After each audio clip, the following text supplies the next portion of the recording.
don joona joona info matin Abdoulaye Ouattara ne bulo ale ka sɛbɛnni ye a bulo ko Choguel Kokala Maïga Mali premier ministre ani lasigiden minnu bɛ an ka jamana kɔnɔ anu tun bɛ ka ɲɔgɔn ye kunun fasiriba ko a ko primature la n'o ye premier ministre jabalaba ye Choguel Kokala Maïga ara ka ca hakilina caman bɛ aw la k'a ɲɛsin anw ma wa hakilina caman bɛ anw yɛrɛ la k'a ɲɛsin aw ma n'anw sigira ka kuma a dɔ bɛ dɔ la an ka yetaw bɛ kɛ kelen ye min ye sɛbɛnnikɛla ye n'o ye Abdoulaye Ouattara a y'a jira k'a fɔ jamana premier ministre kabini colonel Assimi Goïta ye danaya ta ka da kan Bokar Traoré min ye Maliko kɛlɛ Maliko hakilina a bɛ da ka miiri a bɛ wuli n'o de ye diɲɛ ma don o don Bokar Traoré fo Mali ka kɛ malidenw sago ye. E ma ye fo k'a fasa. Fasiriba ko Bokar Traoré waati min na min ye Choguel Kokala Maïga a da bɛ bɔrɔ kɔnɔ sabu a tun bɛ fanga kɔnɔ a sago tɛ yen a dɔngɔ tɛ yen Bokar Traoré n'a ye ko gɛlɛn min ta k'a b'a baara kɛ u b'u bolo biri a da la walima u bɛ gale d'a ɲɛ Fasiriba ko o tun ye kunun ye b maa min ye danaya ta ka da kan o y'a lafiya maa min ye danaya ta ka da kan n'o ye colonel Assimi Goïta ye o ko k'a ka taa k'a sen mana filen filen ci k'o kala biɲɛ b'ale bolo. Fasiriba ko a ko Choguel Kokala Maïga Bokar Traoré a wasalen don min ye a bolomadalen don Bokar a kɔkɔrɔmalen don a y'a jira k'a fɔ a ka jamanakuntigi b'a fɛ jamanadenw b'a fɛ a ka gouvernement b'a fɛ mun de tora bilen ni ka jamanadenw sago kɛ Bokar Traoré sabu ale nakun y'o ye Fasiriba ko min ye lasigidenw weleli Bokar Traoré k'a bɛ bila minɛn caman kɔnɔ sabu lasigiden dɔw bɛ olu ye an ka jamana buruja ni min ma buruja o ka jamana ɲɛmɔgɔ walima o ka jamana gouvernement Bokar Traoré o ye burujali ta ka ni ka Mali sɛgɛrɛ o kɔrɔmasuru ye mun ye a ko Mali bɛ ɲangili dɔ kɔnɔ n'o ye CEDEAO ale ka ɲangili ye ni ka datugu Mali ni a kɛrɛfɛ jamanaw ni ɲɔgɔn cɛ Mali minɛn ti bɔ wa minɛn wɛrɛ ti don Bokar Traoré minɛn minnu kan ka don k'o ka dɔgɔn jamana ko la Fasiriba ko a ko n'i y'a lajɛ jamana n'o ye faso Mali ye Bokar Choguel Kokala Maïga y'a jira k'a fɔ an ka jamana y'a ka yɛrɛma hɔrɔnya ta Mali ye malidenw de ta ye malidenw de sago b'a la Bokar Traoré maa wɛrɛ sago t'a la koyi min mana diya waati min na an b'o kɛ Bokar Traoré ko yɛlɛma donna kow la dɛ lasigiden minnu sigilen filɛ a ɲɛkɔrɔ a nansaraw n'a farafinw a ko kunun aw tun bɛ kuma dɔ ta k'an sɛgɛrɛ kunun aw tun bɛ ko dɔ wale an ka jamana kɔnɔ o tun ye kunun o tɛ bi ye dɛ yɛrɛsagokɛ tile banna o banna pewu Fasiriba ko ambassadeur a b'a ta Mali ka dabada ma min ka d'an ye a b'o de kɛ min man d'an ye a b'o haramu wa n'i minɛna dibi ko la i bɛ fu Mali kan fo ka ɲa an tɛ hali hinɛ minɛ i m'a ye Faransi ka ambassadeur ma taa maa wɛrɛ bɛ tugu o la n'i bɛ foro ben i b'a fɔlɔ si n'u ma u kɛcogo ɲa maa wɛrɛ bɛ tugu a la sɔgɔsɔgɔ kana siga Bokar Traoré Fasiriba ko min ye jamana premier ministre n'o ye Choguel Kokala Maïga a y'a jira k'a fɔ lasigidenw ye a ko ɲagali min taara k'anw sɛgɛrɛ o kuma ko bingalidenw k'o fɔ ka nɔgɔ bɔ a la CEDEAO ka sariya kelen tɛ yen min bɛ datugu maganifin da la a ko munna u ye binna malidenw kan munna u ye Mali janfa munna u ye malidenw tɔɔrɔ munna u y'u ka setigiya jira Mali la Bokar Traoré ko n'u y'u ka setigiya jira ko Ala ka se b'an bɛɛ lajɛlen ta sanfɛ siga t'o la wa o bɛɛ lajɛlen b'a kɔlɔlɔ y'u ɲɛna Fasiriba ko Bokar Traoré min ye an ka jamana ye k'u bɛ fiɲɛ tigɛ an na a ko ni maa min bolo bɛ Ala bolo Mali senkɔrɔma cɛ i tɛ ben a ko Mali o kuma an jigi bɛ Ala ye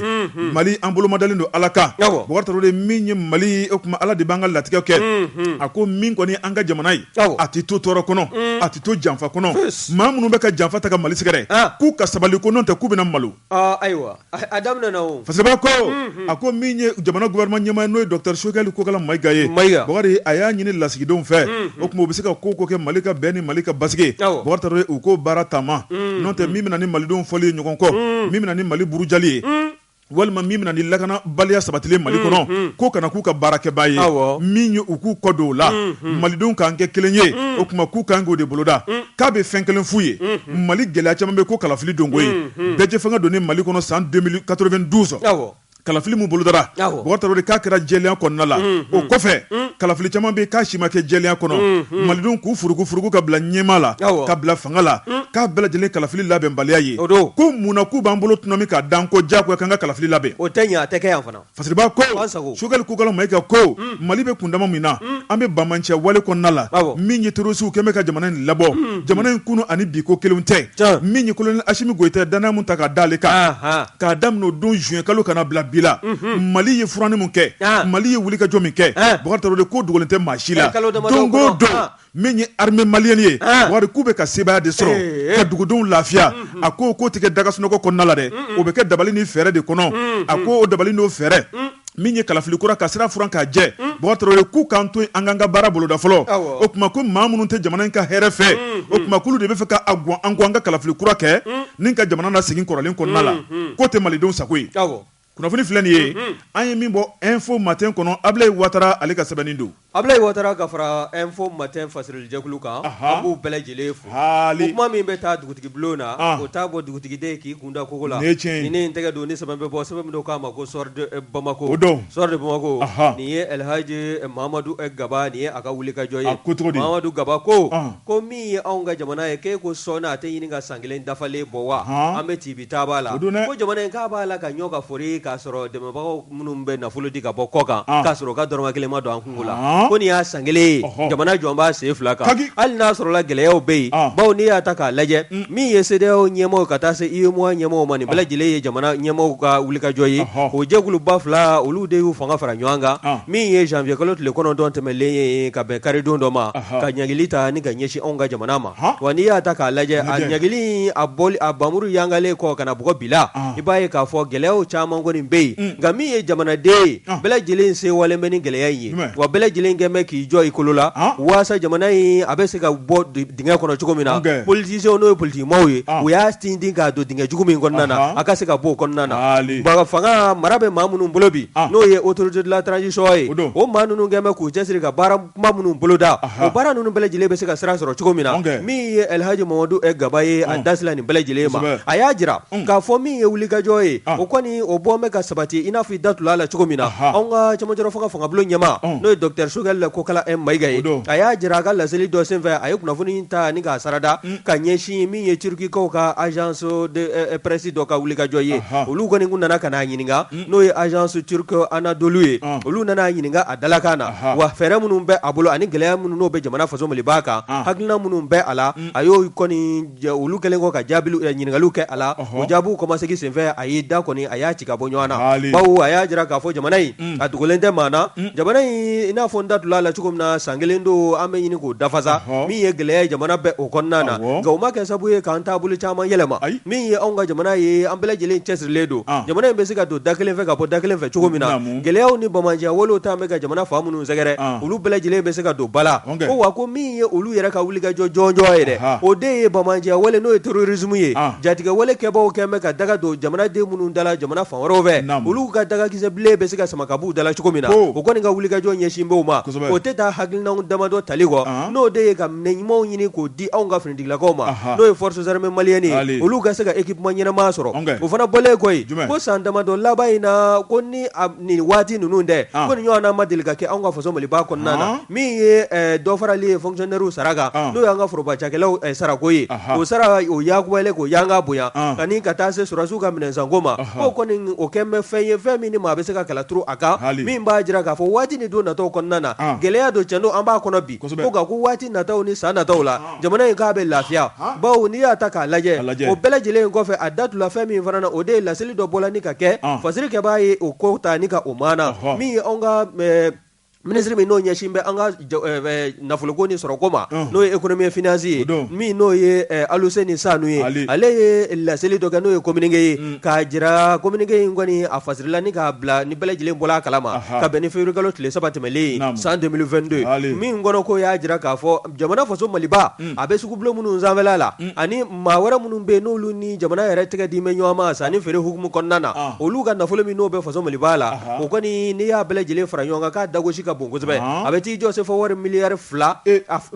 a n'a kunkan fɛ bawo n'i y'o ta k'o lajɛ o bɛɛ lajɛlen sara waatiw sela ko faso Maliba k'a ma se ka o kɔni bɔ a sira fɛ ko nka k'o t'a jira k'a fɔ ko nafolo k'o tɛ an bolo koyi nafolo b'an bolo ko nka ko min ye BCEAO ye ka taa se UEMOA ma banki minnu bɛ yen n'anw ka nafolo bɛ o jamana ninnu kɔnɔna na da de choix la an ye nin nafolo ninnu sɔrɔli siratigɛ kɔnɔna na o kɔni kɛla sabu ye ni ka bala don an ka ko caman na ko nka ko cɛsiriw kɔni ni fɛɛrɛw tigɛlen don waasa min ye jamana ye a ka se ka to a kolo la min min ye waati ni don nataw kɔnɔna ye bɛɛ lajɛlen ka se ka nimisi wasa sɔrɔ wa k'a bɛ jamanaden kelenna bɛɛ lajɛlen wele bɛɛ lajɛlen k'i fara ɲɔgɔn a bɛɛ lajɛlen ka an tɛgɛ di ɲɔgɔn ma an ka fara ɲɔgɔn kan ka don da kelen fɛ ka bɔ da kelen fɛ ka kuma kelen fɔ wa min ye camancɛ fanga ɲɛmaaw ye k'u kɔkɔrɔma don bawo min ye wulikajɔ ye maa jugu minnu n'olu bɛ dibi la n'u b'a la ka dibi waliw ni k'o tigɛ dingɛ juguw tigɛ k'o bɛn an ka jamana ɲɛmaaw ɲɛ o kɔni o bɛ se ka dingɛ ninnu majɛ cogo min na ka se ka ɲɛtaa k'o ta k'o ɲɛsin jamanaden kelenna bɛɛ lajɛlen ma nka maa da garantilenw y'a jira min ye Elhaji Mamadu Gaba ka fɔ la k'a fɔ ko nin taabolo min n'o ta la CEDEAO ni UEMOA ni dɛmɛbagajɛkulu wɛrɛw fɛ ka ɲɛsin anw ka jamana ma ko yalima k'a kun tɛ waasa ni nin gɛlɛya taara ani ka gɛrɛntɛ ta ka ɲɛsin jamana ma min ye jamanadenw ye o ka futunu ka bɔ ka bɔlɔw minɛ wa ko nka ko hakilina ye k'a tɛ ɲɛ koyi min kɔni an bɛɛ lajɛlen sigilen bɛ n'a ye n'an bɛ sa k'an ba na sa k'an ba tɛ sa an ka yɛrɛma hɔrɔnya o bɛ to an bolo wa diɲɛ waati ni don nataw kɔnɔna na an bɛɛ lajɛlen n'an kun kɔrɔta a daminɛna ka ban an b'an kun kɔrɔta jamana n'a fɔra k'i ye maliden ye fɔlɔ i kun b'i kuma sulu nka bi bi in na bɛɛ lajɛlen bi n'a fɔra ko nin ye bɔra Mali kɔnɔna na bɛɛ lajɛlen b'i kun kɔrɔta wa wasalen don nin kun ye sɛbɛn min n'an y'a sama ka bɔ Espoir de Bamako kɔnɔna Elhaji Mamadu Gaba a ka fasiri don Bɔkari Tarawele ne bɛ n tigɛ don joona l'indépendant fasiriba n'o ye Dawuda Sangare fulakɛ a ko Sumailu Bubɛ Mayiga le titre Bɔkari Tarawele min ye a bɛ degunna fasiriba ko jamana premier ministre kɔrɔ don Sumailu Bubɛ Mayiga politique baara la an ka jamana in kɔnɔ jɔn de bɛ min t'a dɔn a ko a tɔgɔ ye kɔw tigɛ ni ka baw tigɛ Bɔkari Tarawele a jɔyɔrɔ yera fɛn caman na min ye Ibrahim Boubacar Keita tile o y'a ta ni k'a kɛ premier ministre ye fasiriba ko ka kɔnw ɲɛ ministre so jɔyɔrɔ caman bɛ a y'o bɛɛ lajɛlen bolo da fasiriba ko min ye IBK ka fanga dafirilen min kɔni ɲuguɲugu bɛ ɲagaɲaga wuli fasiriba y'a jira k'a fɔ maa caman bɛ maa minnu ni IBK jɛra ni ka baaraw bolo da min ye IBK ka pankuru sanko ye ka taa bila kɛlɛkɛminɛnw sanniko la jamana nafolo k'a taara ni k'a buruja maa minnu da b'a burujali la Bɔkari Tarawele sɛgɛsɛgɛli kunfɔlɔ minnu kɛra Bubɛ minɛ n'o kɔnɔna na fasiriba ko min ye Sumailu Bubɛ Mayiga ye ale kɔni minɛna Bɔkari Tarawele ni k'a wele a welela Bɔkari Tarawele ni ka taa n'a ye k'a ko dandɛnɛna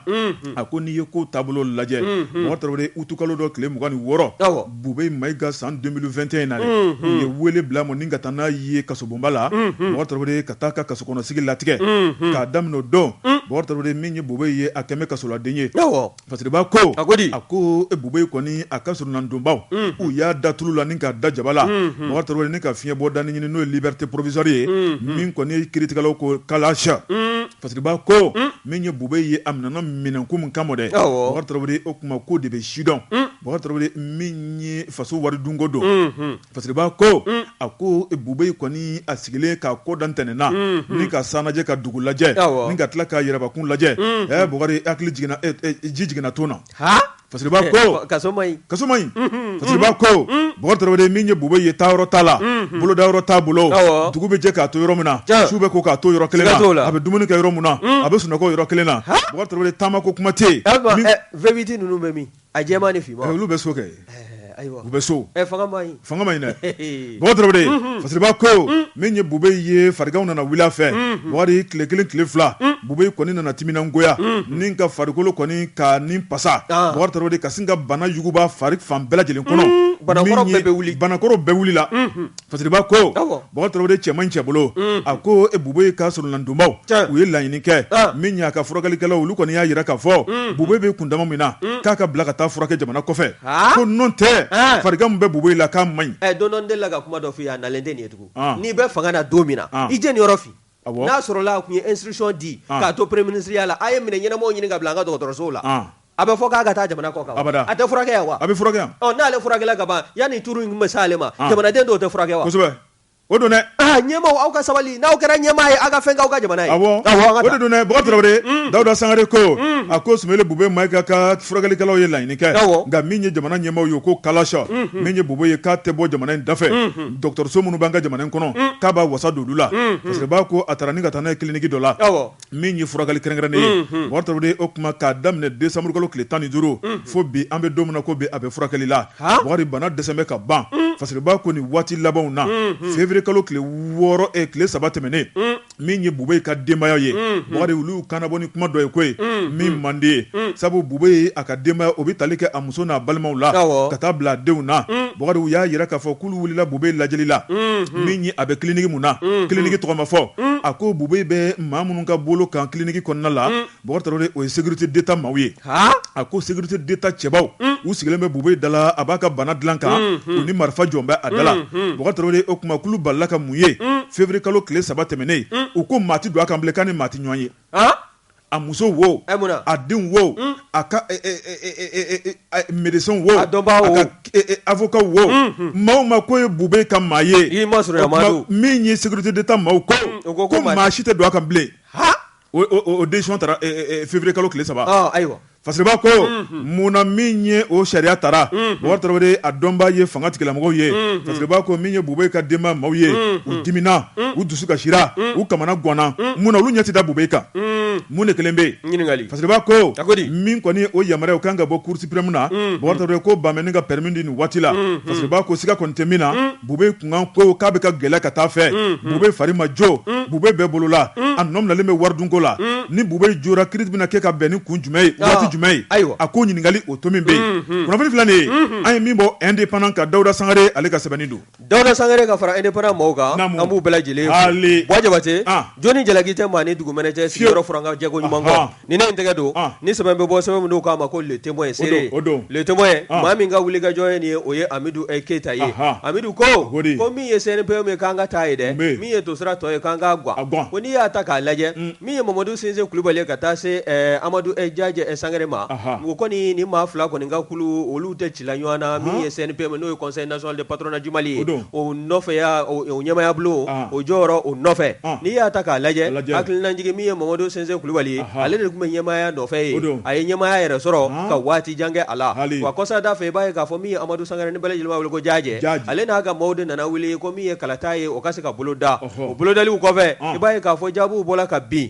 min ye foroba lajɛro n'o ye assemblée générale ye nin bɛɛ lajɛlen bɔra ka kɛ nin kan fila bɛɛ lajɛlen fɛ wa n'i y'a ta k'a lajɛ min ye Jajɛ ye ale kɔni kun tɛ bɔ fɛn min na muɲu tɛ o ɲɛ a kɔni a nana kalata ni ka se k'o labɛnni baaraw fɛɛrɛw ni k'o tigɛ ka se k'a ko ni k'a sigi sen kan min ye Jajɛ ye a n'a nɔfɛmaw min ye wotew ye n'o ye kalataw ye o bɛɛ lajɛlen baalen kɔ i b'a ye min ye Mamadou Sinse Kulibali o n'a nɔfɛmaw y'u fori k'u da kɛrɛfɛ Jajɛ y'a jira k'a fɔ min ye Conseil national de patronat du Mali ye a tɛna to ɲɛmaaya da a ɲɛmaaya bulon ko fo maa de ka sɔrɔ ka bila ɲɛmaaya la waasa min y'anw ka sɔrɔ bosobaw ye n'o ye opérateur économique ye olu ka se ka baaraw o ka tɛmɛ n'u ka baara ye o baara kɔni o tora ci bi taaba la bawo n'i y'a ta k'a lajɛ min ye décision dɔ ye kɔsada in na décision dɔ kɔni bɔra Cour suprême na min kɔni ye yamaruya di kɛ k'a jira k'a fɔ Mamadou Sinse Kulibali ka jɛkulu wo min ye Amadou Sangare n'a bɛ wele ko Jajɛ ale ka jɛkulu wo k'o si lakodɔn tɛ fanga ɲɛkɔrɔ k'u bɛɛ lajɛlen k'u ka koso ni kasa fara ɲɔgɔn kan o kɔni kɛla sabu ye sa min ye Cour suprême a ka yamaruya di kɛlen kɔ ko sigida 4 na tribunal n'o ye procureur ye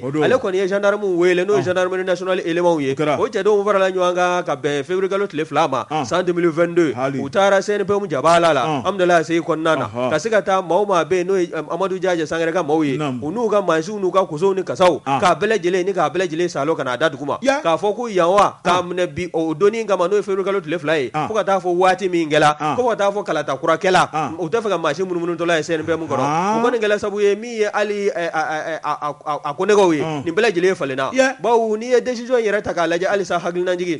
élection o min n'o bɔra ka kɛ n'o kɛla sabu ye ka Jajɛ ni ka se ka yamaruya di kɛ a ma o baara ninnu bolodala ka bɛn septembre kalo tile 26 ma san 2020 tɛmɛlen bawo n'i y'a ta k'a lajɛ cour kɔni n'o ye Cour suprême ye ale kɔni kun ye arrêt dɔ kɛ nin kɛ arrêt numéro 508 min kɔni dala décembre kalo dɔ tile 23 san 2021 mun kɔni kɛla sabu ye min ye n bɛ sɔn n tɛ sɔn o kɔni o kun bɛ maa fila ni ɲɔgɔn cɛ n'o ye Amadou Jajɛ Sangare ka taa se Mamadou Sinse Kulibali ma o kɔni nana o arrêt numéro 508 o nana arrêt wɛrɛ de kɔni kɔkari n'o o ye arrêt numéro 176 min dala avril kalo tile 23 san 2021 o cour d'appel fɛ bawo Cour suprême o ka arrêt 508 o de nana cour d'appel ka arrêt 176 ni ka n'o kɔkari o kɔni kɔkarilen kɔ ordonnance gracieuse dɔ kɔni dala ni ka yamaruya di kɛ Amadou Jajɛ Sangare n'a nɔfɛmaw ma min ye ordonnance gracieuse numéro 180 ye n'o ta la san 2020 a kalo tanna tile 9 bawo min kɔni bɛ a jira k'a fɔ min ye wulikajɔ ye Mamadu Sinse Kulubali ye demande min kɛ a n'a nɔfɛmaw ko olu kɔni ka demande ko a ma abouti wa ko suite tɛ di a la gendarme olu kɔni y'u ka baara kɛ wa min ye fajiri kɛ b'a la n'o ye Amidou Eketa ye a ko k'a ye Amadou Diaje Sangare a y'o ka journaliste dɔ ni ka lafasaliba ni ka o dɔ ɲininka n'o ye maître Bajan Hak ye Bajan Hak ale kɔni ko nin ko in b'a la ka taa bolo min kan ni fɛɛrɛ ma kɛ joona min y'an ka sɔrɔ bosobaw ye jamana ka sɔrɔ boso entreprise ko k'a bɛna don bisi basa la ko nin kulu fila bɛɛ lajɛlen kɔni b'a la k'u yɛrɛ ɲɛfɔ wa u bɛɛ lajɛlen b'a la k'a jira k'a fɔ olu de ye ɲɛmaa ye ko ka taa sɔrɔ ko n'i ye Mamadu Sinse Kulubali ka taabolo lajɛ san 3 laban minnu n'o bɔra ka kɛ kɔsada in na ko cotisation n'o ye tɔrɔmɔɲɔgɔn min n'o kan ka sara CPM jɛkulu kɔnɔna na k'a m'o sara ko il n'est pas à jour du paiement des cotisations min ye Mamadu Sinse Kulubali ko yalima ko maa bɛ se k'i jigi da o kan wa ko min ye olu kɔni ka nin taabolo ye ko kalata wɛrɛ tɛ se ka kɛ fo ka taa sɔrɔ la jaabi minnu n'o y'u ka hakilinaw ye u ye ɲagili sɛbɛn min do ka ɲɛsin anw ka kiiribulon tigilamɔgɔw ma olu ka se ka o jaabi ni ka se k'o kiiri tigɛ bawo affaire min n'o bɛ tribunal ɲɛkɔrɔla la ko maa tɛ se ka kalata fɔ k'a sɔrɔ ko n'a ma kunjɛ nin kɔni ye Mamadu Diaje Sangare nin y'a ka journaliste n'o y'a ka avocat ye n'o ye maître Bajan Hak ye ale kɔni ye nin kɔrɔfɔ bɔ ni k'a sansalama maa wɛrɛ kɔni y'a i dama suyɛ k'a fɔ ko min ye Mamadu Sinse Kulubali ye ko n'a bɔra a ka chauffeur kɛ la ko maa wɛrɛ tɛ a bolo koyi a ka employé o la ko fɛn fɛn kɔni bɛ yen a b'a la k'olu bɛɛ lajɛlen de joli min ni ka u joli sɔnsɔn ko wa ko waati ni don nataw kɔnɔna na ko a tɔ k'a laban bɛna kɛ tɔgɔfɔli ye ko n'a ma dan sira la ko bawo ko nin bɛna kɛ sababu ye ka dankari kɛ jamana sɔrɔ dabolo la min ye opérateur économique ye n'o ye sɔrɔ bosobaw ye ka dankari kɛ olu ka ɲɛtaa kun na wa n'o fana dikɛla bɛɛ min ye jamana ye a bɛ don bisi basa la nin ye sɛbɛn min n'a y'a sama ka bɔ min ye le témoin ye Amidou Eketa a ka fasiri kuma ka ɲi Jɛka pub k'a ka feerefɛnw lakodɔn nɛgɛ kanɲɛ 12 sera Bamako k'a fɔ jiginɛw ka bonyamasegi bɛ aw ye Jɛka pub k'a ka feerefɛnw lakodɔn Namu ne ko bala cogo bɛ di Bokar Traoré jona de bɛ tigɛ don ko kura l'indicateur de renouveau fasiriba n'o ye Adama Jabate Bokar Traoré a ko an ka taa ɲumankɛlaw fɛ Bokar Traoré ɲuman kuma tɛ fɔ ka ban jamana in kɔnɔ an ka taa sanso fasiriba ko a ko min ye jɛrɛjɛkulu dɔ n'o ye collectif de Baninko Sirako Bokar Traoré olu ye baara dɔ nun don a bɛ waati jan bɔ baara min nun donna u tɛ dɔwɛrɛ ye o y'u ka siraba ale min kun tiɲɛnen don Bokar Traoré siraba in bɛ se ka dilan ni ka kɛ sigidalamaw sago ye yaasa u bɛ se ka boli cogo min na lafiya la fasiriba ko min ye kari tɛmɛnen février kalo tile 6 u ye kɛnɛ belebeleba dɔ sigi sanso n'o bɛ Buguni ale marabolo kɔnɔna la Bokar Traoré kɛnɛ min n'a dabɔra waleɲumandɔn kama sabu waleɲumandɔn an ka jamana o y'a taabolo kɔrɔ ye fasiriba ko a ko min kɔni ye ntana ye u y'a gosi Bokar Traoré kalo 1 kalo 2 fo kalo caman maa min y'u laminɛ Bokar Traoré ko wajibi ye u nabɔni k'a fo sabu an ka jamana in kɔnɔ bonya bɛ bonya masegin bɛɛ fasiriba ko n'i ye maaw wele ni maaw y'i jaabi Bokar dɔwɛrɛ kɔni t'i bolo hakili ɲuman la o de ye ka bonya masegin kɛ fasiriba ko min ye baninkɔkaw ye min kɔni ye dankɔrɔba dɔ n'o ye entreprise Yusufu Ayidara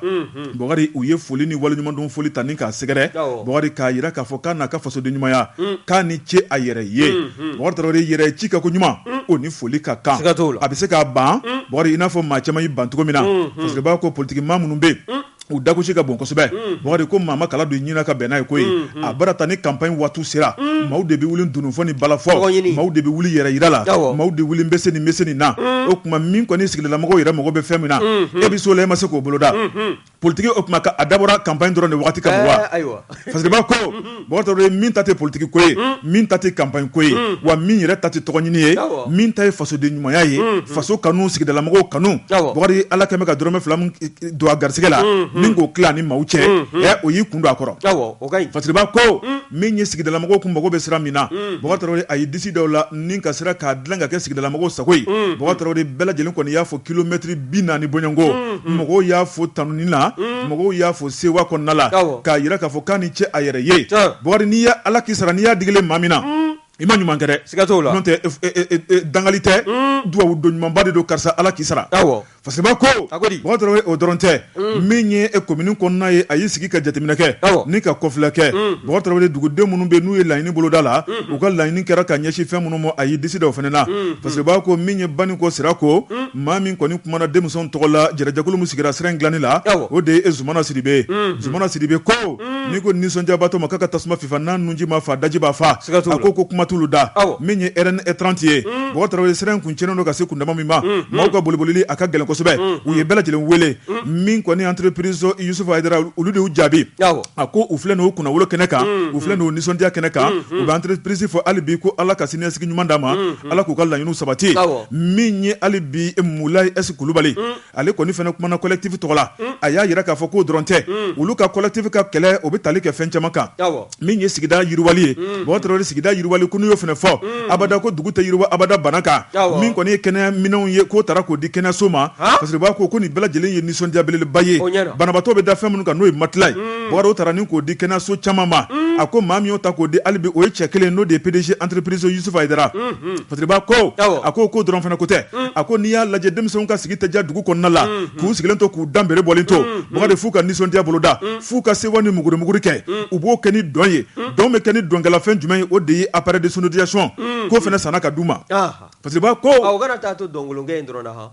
ha dugu tɛ yiriwa fɛnɛ ni nisɔndiya tɛ yen cɛkɔrɔba dɔ de la k'a fɔ n ye a ko n denkɛ dugu o dugu kɔnɔ ko nisɔndiya tɛ yen a dugu tɛ yiriwa nka dɔn fana hakɛ b'a la kosɛbɛ Baba Tarawele parce que b'a ko dɔrɔn fɛnɛ ko tɛ min kɔni ye ɲagabe ka taa bila hɛrɛ ani hɛrɛ tana nin bɛɛ lajɛlen maninfinw de bɛ bɔlen n'u k'u sigi basi kɔrɔ o tuma fɛnɛ sanna k'o di denmisɛnw ma k'u k'a kɛ a kɛcogo ɲuman na parce que b'a ko Baba n'i y'a lajɛ k'a daminɛ Ngolobugu Masigi min ye Masigi dugu kɔnɔna yɛrɛ ye Baba Tarawele mobiliba minnu bɛ tɛmɛ ni ka fɔlɔkɔ wuli ka kɛ maaw ɲɛna parce que b'a ko min kɔni ye sukoroji ye dɛ a y'o de bɔn dugu kɔnɔ bɔgɔmugu kan ne poussière wuli ko kuma t'a la bilen sukoroji ji dɔ de bɛ a bɛ sukoroji don o sukoroji de n'i y'o bɔn bugurimugu la abada poussière tɛ wuli bilen a bɛ komi i ka yɔrɔ kɛra goudron ye ka ban Ala dan k'a to i ka nin fɔ ye n yɛrɛ na fɛlɛ tigɛ sa an ka Kalabankɔrɔ Kuluba sira k'u ka Yusufu ladege parce que b'a ko Baba Tarawele min kɔni ye o sukoroji bɔnni fɔlɔkɔti wuli bilen ka kɛ maa ɲɛna Baba Tarawele maa minnu tun tɛ se k'u ka dumuni kɛ sokɔnɔna la ko bɛɛ lajɛlen bɛ nisɔndiya kɔnɔ Baba Tarawele ko bɛɛ lajɛlen bɛ ka foli ni dugawu don ta k'a sɛgɛrɛ parce que b'a ko Baba Tarawele an bɛ don min na ko B min kɔni Yusufu ye a y'a yira k'a fɔ ko bolodenkɔni kelen tɛ bɛlɛ ta ale ye baara o baara bolo da ale kelen tɛ a n'a jɛɲɔgɔn don n'o ye Dirisa Kulubali ye bɛɛ k'a ma ko Nuro Baba Tarawele ka taa bila cɛ caman wɛrɛ la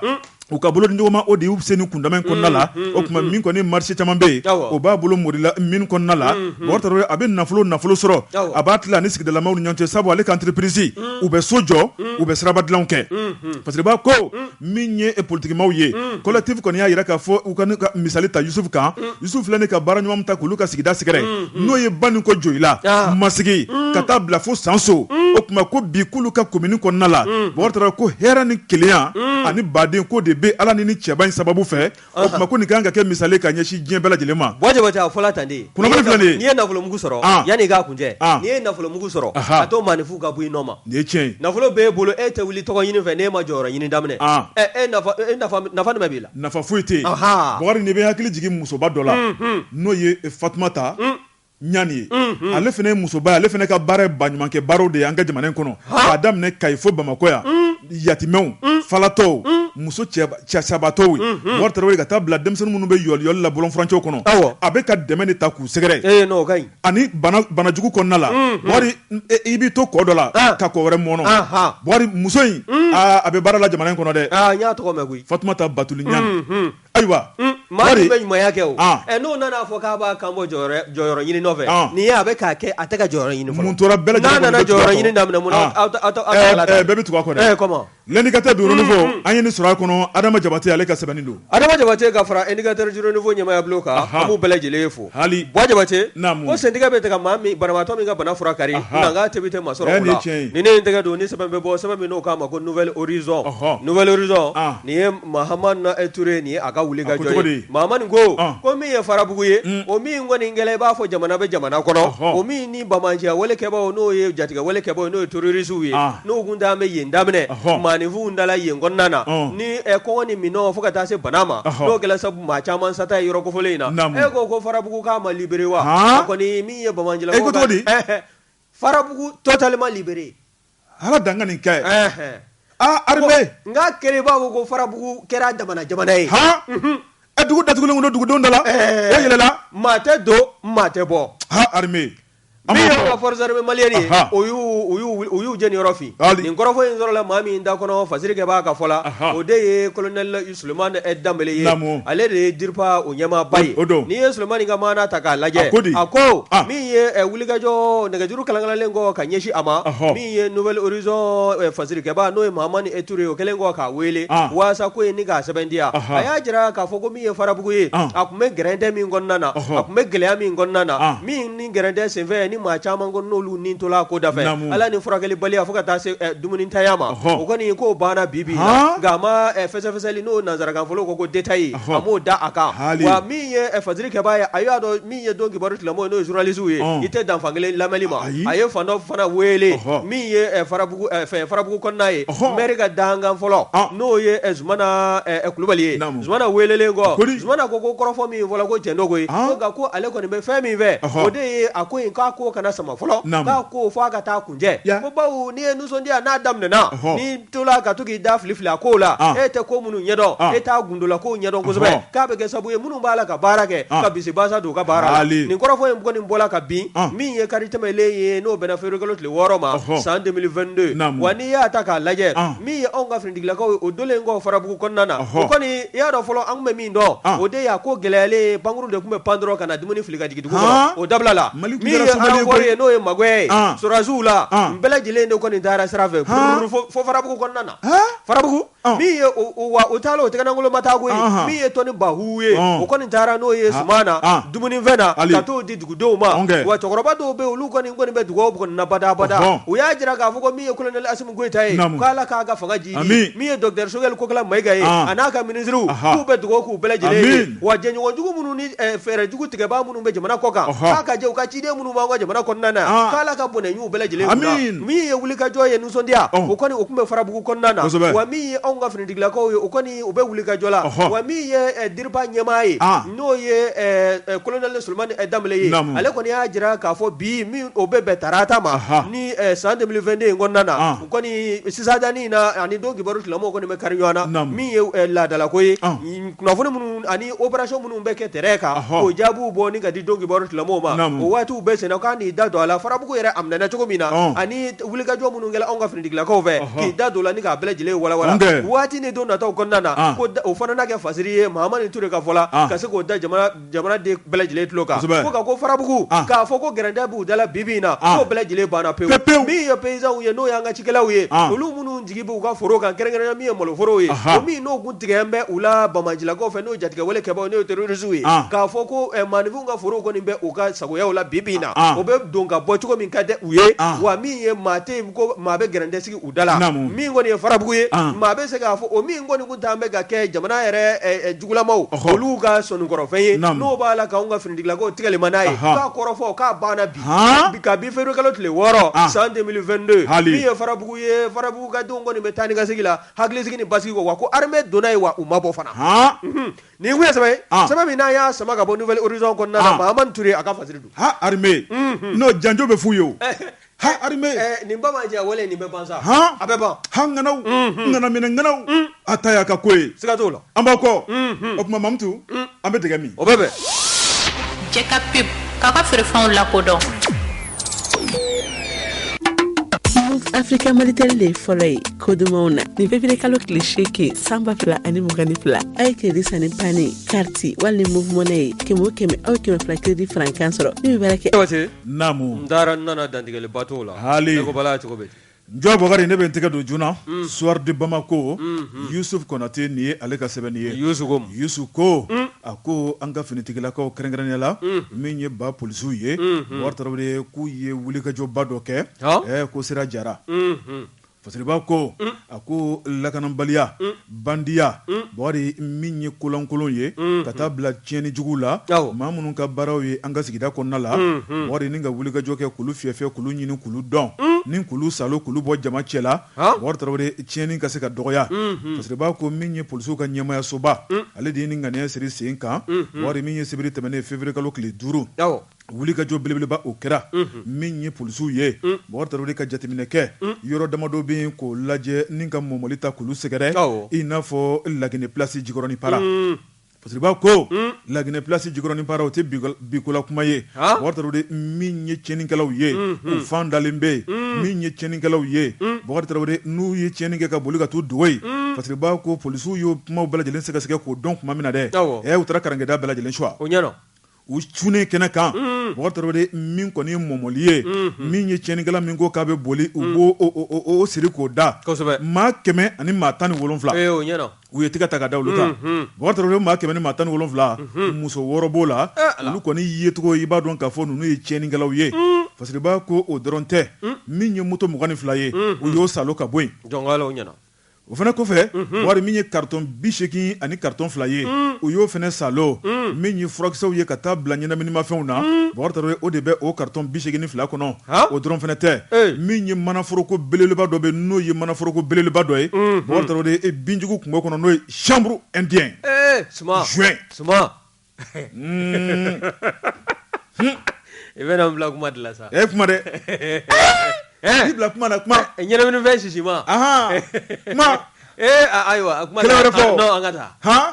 Bɔkari Tarawele parce que b'a ko ɲɛnaminimafɛn kɔfɛ Bɔkari min kɔni ye boisson dɔ ye u y'olu fana salo ka b'u bolo Bɔkari ni ka taa n'u ye o tuma ko in a kun cɛra sufɛ nɛgɛ kaɲɛ 22 waati k'a sɔrɔ a ma kɛ ni kɛlɛ a ma kɛ ni wɔyɔ ye u taara min kama o ɲɛnabɔra parce que b'a ko min ye o nɔgɔni n'o wulikajɔ kelen ye premier arrondissement ka taa bila deuxième arrondissement na Bɔkari Tarawele olu fana ye u tigɛ di ɲɔgɔn ma hali bi polisi direction ka laɲini kɔnɔna la ni ka wulikajɔ kɛ Bɔkari wulikajɔ u y'o boloda araba tɛmɛnen ni ka ɲɛsin Bamakɔ suguba ka taa bila min kɔni ye marche rose ye Arayida ka taa bila assemblée n'a fiyɛfiyɛ kɔnɔnaw la Bɔkari ni ka taa bila banki daw ni ka taa bila pharmacie daw la Wolofabugu suguni Jafarina sugu Amidalayi n'a lamini centre islamique Bɔkari Tarawele u y'olu fana larawuli k'a lajɛ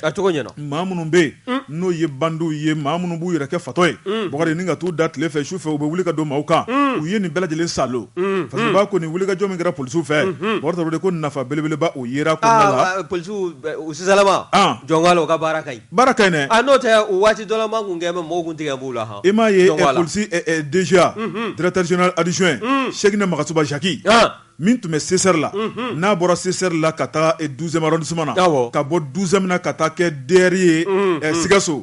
a bɔra DR la Sikaso ka na kɛ DGA ye Bamakɔ yan a nalen ko bɛ ka lamaga dɛ a ba ko ninnu ɲɛdɔn ko bɛ ka lamaga de nangaraba kule ninnu a bɛ minɛ tɛgɛ bɛ da nin bɛɛ n'i y'i ban sɛbɛ ma fo tiɲɛni an ka jamana in kɔnɔ i dan ye tile fila ye siga kɔni t'o la sabu an jigi y'an ka finitigilakaw ye u bɛ baara mun na an ka jamana in kɔnɔ polisiw ka baara wari o tuma min ye polisiw ye u k'o kulu kɛra se ko la dɛ o tuma bɛɛ de bɛ k'i seko kɛ ko dugudenw yɛrɛ k'a dɔn k'a fɔ ko an bɛɛ ye polisi ye an bɛɛ ye lakanaba ye an ka tiɲɛnikɛla yira o de bɛ fɔ tuma bɛɛ n'i ban ka tiɲɛnikɛla yira n'a kɛra kɔlɔlɔ ye don min na a tɛ dan i kelen mɔ dɛ bɛɛ b'i ta sɔrɔ a kɔnɔ kunnafoni filɛ nin ye an ye min bɔ Soir de Bamako kɔnɔ Yusuf Konate ale ka sɛbɛnni Yusuf Konate ka fara Soir de Bamako maaw kan k'u bɛɛ lajɛlen fo ne ye Soir de Bamako bila ne b'a ta maa min ka fasiri ye nin ye o ye Umaru Ngoyiba ye baro ko min ye wulikajɔ ye e ko k'o tɛ sɛnɛ wa min ye Faransi lasigiden kɔrɔ dɔ ye n'o ye Nicolas Norma ye e ko a m'i dama suɲɛ ka nin kɔrɔfɔ bɔ ka bin wa a ko min ye anw ka jamana politique tɔn giriman 2 ye min ye Adama PSG ye ka taa se RPM ma n'o ye Ala ma hinɛ Alaji Jibril Boubacar Keita ka parti min n'a ye maa fila ta u tɔgɔ ma ni parti fila kɔnɔna na a fɔlɔ o ye Adama PSG ye Mamadu a fɔ Mariamaja Jara n'o o bɛ Adama PSG ɲɛmaaya la ka taa se RPM fana ma samase min bɛ yen n'o ye Magasuba ye fɔ Jarasuba Mamadu Jarasuba RPM to a la ni maa fila kɔni a datula ninnu to a la k'a jira k'a fɔ ni politique tɔn belebele fila e k'o tɛ ɲɔgɔn ye la wa min ye candidat ka bɛnko la min ye candidat commun ye ka se ka o danaya ta ni ka ɲɛsin colonel Assimi Goïta ma wa min ye Nicolas Norma ye a kɔni a y'i da tu nin kuma na a bɛ waati jan bɔ nka ka se k'a ko ni k'a dagɛnɛmaya kɔsa da in ni dɔgɔkun laban ninnu na a da kɔni b'a la ka taa ni ka sigi kɔrɔfɔ ninnu nɔfɛ kɔni a bɛna kɛ waati fana kɔnɔna na waati min ni kɔni wele kɔni bilala k'a fɔ maaninfinw ka ɲɔgɔn sɔrɔ conseil national de transition o ɲɛmaya bulon kɔnɔna na waasa min ye hakilijagabɔ ye n'o bɛ concertation dɔ kofɔ ka ɲɛsin charte de la transition ma a min ye kalata sɛbɛn kalata sariya bolo ye n'o ye loi électorale ye o fana o bɛɛ lajɛlen ka se ka fɛnsɛ CNT ɲɛmaya bulon fɛ wa n'i ye kɔrɔfɔ in lajɛ min ye Nicolas Norma ye a y'a jira k'a fɔ a bɛ waati jan bɔ ani min ye bɛnkanw ye o kɔni b'a la ka tɛmɛ nin tɔn fila ni ɲɔgɔn cɛ min ye ADEMA PSJ ni RPM ɲɛmaya bulon ye waasa min ye colonel Assimi Goïta ye u ka se ka danaya da a kan n'a ma ɲɛ k'a fɔ transition n'o banna k'a fɔ min ye kalata ye min ye jamanakuntigiya ɲinili kalatɔ n'o